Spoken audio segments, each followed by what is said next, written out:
La 70e édition du sommet de l'OTAN s'ouvre aux portes de Londres dans une ambiance électrique. Depuis les propos d'Emmanuel Macron au journal britannique The Economist il y a un mois, la tension est montée d'un cran. Dans son interview, le président français avait affirmé à l'hebdomadaire que l'organisation se trouvait dans un état de mort cérébrale.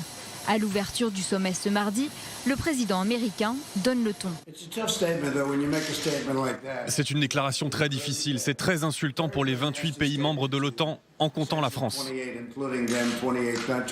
Sur fond de nombreux désaccords avec la France, Recep Tayyip Erdogan avait de son côté répondu au président français en lui suggérant de faire examiner sa propre mort cérébrale.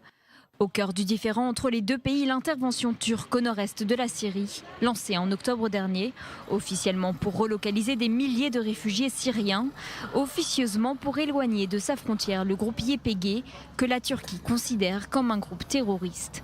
Le président turc appelle de son côté les alliés de l'OTAN à épouser sa vision des choses.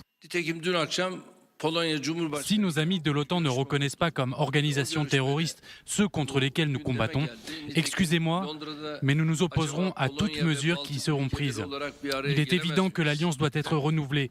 Nous ne pouvons pas comprendre le monde d'aujourd'hui avec l'état d'esprit des années 50, 60, 90 ou même 2000.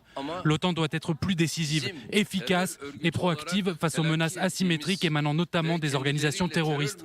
Il est inévitable que l'OTAN revienne à l'ordre du jour en accordant la priorité aux menaces actuelles.